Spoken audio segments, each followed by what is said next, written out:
From a small skinny boy, to a grown man. That's how I best describe NEZHA's new Empyrean skin. But, the skin won't really matter if the frame is shit. Gladly, the skin wasn't the only thing that was upgraded on this frame.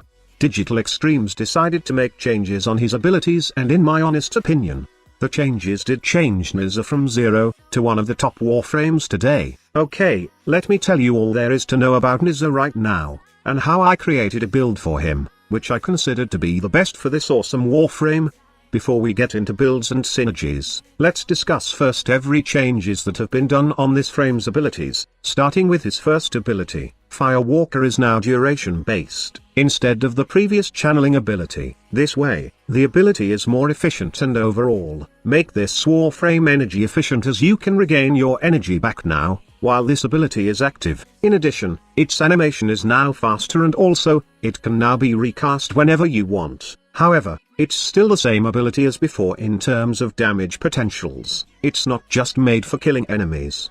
Low-level enemies on star chart can die from this ability, but don't expect it to kill those high-level units. You may say that there's the Pyroclastic flow augment for this ability that gives you damage, but let me ask you this. Would you consider running around for a few seconds to build up your damage with this augment, or would you just kill the enemies with your guns? I guess you will probably choose the second option. In short, this is the same utility skill as before. You use this ability for the increase in speed, and its ability to crowd control with the help of that heat status effect. Now let's proceed to his second ability, Blazing Chakram. This ability have received some pretty decent changes, starting from faster casting animation. Also, this ability has this new feature now which gives a damage vulnerability debuff to enemies. Enemies hit by your Chakram will receive additional damage, and this debuff is both affected by duration and power strength mods. In addition, those enemies that are marked by your Blazing Chakram will then produce energy and health orbs when they die to any sources, whether they are killed by abilities or your weapons. The number of enemies hit by this ability are also increased before it gets back to you. Also, it has been added with the charge throw, causing the Chakram to fly straight forwards and backwards, dealing extra damage to enemies in its path. Lastly, teleporting will no longer cancel Firewalker when it's active. When we try to digest all those changes, we can say that the major ones are those debuffing feature, and the ability to provide more survivability through health orb drops. Speaking of survivability, this ability does provide this frame excellent survivability skills with the help of the Reaping Chakram augment. What this augment does is give not just extra damage, but extra health orbs and energy orbs dropped.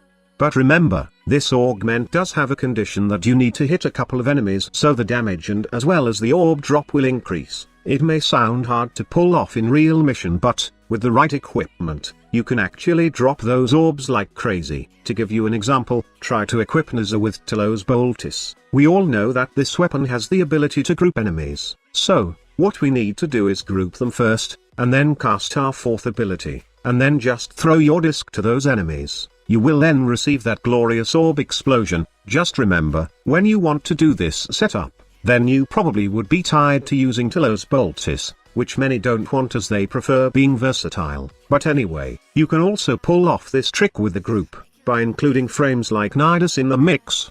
Okay, now let's talk about his third ability, Warding Halo. This ability was also tweaked, from being a mini Rhino Iron skin, to a 90% damage reduction shield, which now is shown with a custom counter, indicating how much damage absorption is left, instead of a simple numeric percentage. It may sound as a nerf at first, but it's actually a pretty decent change. This ability has become more versatile, and more active right now in my honest opinion. In fact, if you're quick with your hands, then you won't die with this ability. The damage mitigation of this ability somehow synergies really well while you are blocking with your melee weapon. An example is the Silver and Aegis Prime, which gives a 90% damage reduction. As you can see, the damage dealt by enemies while I am blocking, with Warding Halo on, are pretty low, compared to the damage while I am not blocking at all. Aside from the 90% damage reduction, its damage absorption invulnerability phase now begins as soon as you cast the ability. The incoming damage multiplier during invulnerability has also been increased, and the damage absorption multiplier also now scales with power strength.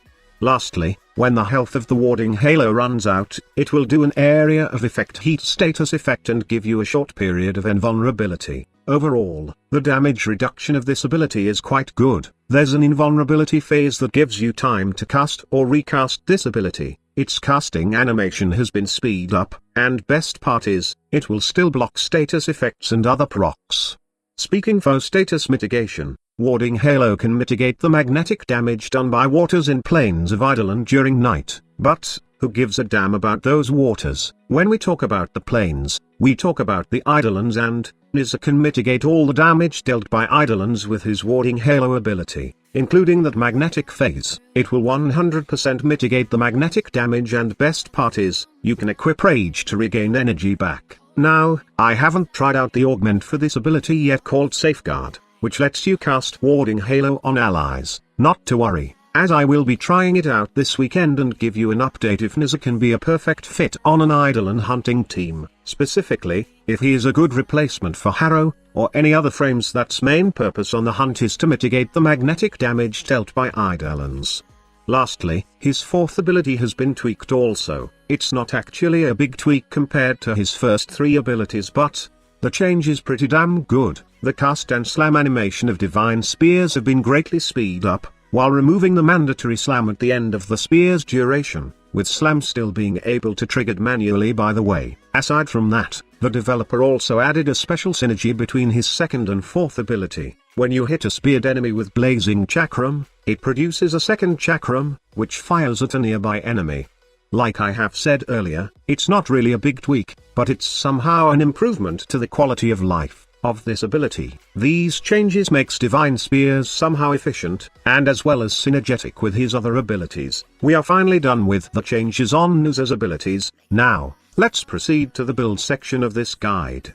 Like all of my videos, I'm a big fan of a balanced build, as I find it really good in high-level missions, and even endgame levels like endurance runs. However, you can tweak this build if you don't find a mod necessary for your playstyle. Make this build as a reference and not your personal Bible. However, before you make some changes, let me explain first why I choose these mods. So first, I have Transient Fortitude to increase not just the debuff percentage of my Blazing Chakram, but also to increase the damage absorption multiplier of my warding halo. Stretch and Cunning Drift will give me 30 meters radius for my Divine Spears, perfect to crowd control a room full of enemies. Not to mention that Cunning Drift does give plus slide and less friction bonus, which turns to more agility for my NEZHA, primed flow and streamlined to support my energy consumption. I always cast my fourth ability and then Blazing Chakram, so yes, it's a must for me to have an energy efficient build, as I am more of a casted all kinda guy. Also, I have Rage in the mix.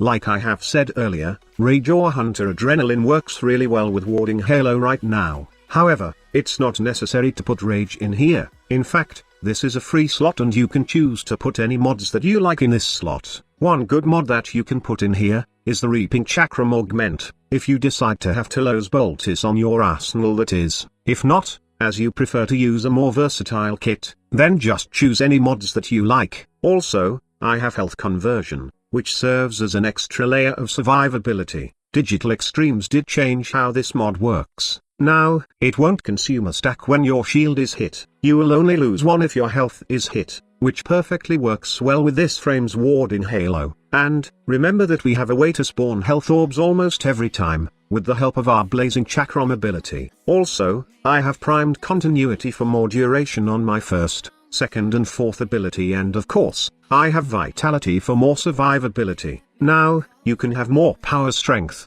and as well as effective health pool in your build if you equip it with 2 Umbral mods. If you happen to have an extra former, I would suggest that you add Umbral Vitality and Umbral Intensify on your build. It may require some sacrifices to put these 2 mods, like, you either need to former your aura slot with a V polarity to add Steel Charge, and get more mod capacity, or, you can decide to not equip any mods on the Exilus mod slot. Umbral mods are costly, but they are worth it also in my opinion. However, they are not necessary though. A normal build like this can perform really well, and in fact, I can even take this build to endgame levels, and won't have any problem. Before I forget, the Equilibrium mod is also a good option for this frame right now. but I did not equip it however because of personal preference. It's a good mod, but I don't really need it, as this mod setup does give me the ability to regain both health and energy efficiently. And yes, Arcanes does work with your warding halo right now. You can equip defensive arcanes like the Arcane Guardian and Arcane Grace, or choose to be more offensive and go with Arcane Avenger to deal more damage to the enemies. In addition,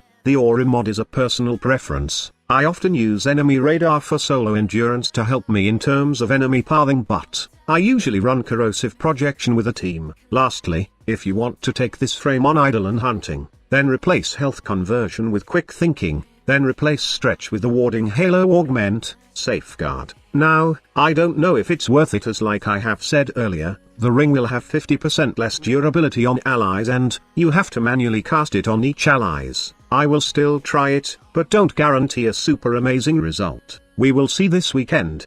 With the recent changes that NEZHA has undergone, he became a super fun frame to play. In fact, I considered this frame right now on my top 5 best Warframe list. He's now versatile, more active, probably more synergetic, and really fun to play with, not to mention that his deluxe skin is sexy as hell. In all honesty, he's a top tier frame for me right now. I do hope that you have learned something from this video. If you did, please give it a like, as that's one way I would know that you enjoyed this video. Also, if you haven't subscribed yet, then you can by clicking the big red subscribe button below. Just remember to turn on notification to receive updates if we have uploaded yet another informative Warframe video. Thank you so much for watching. Squad Leader signing off.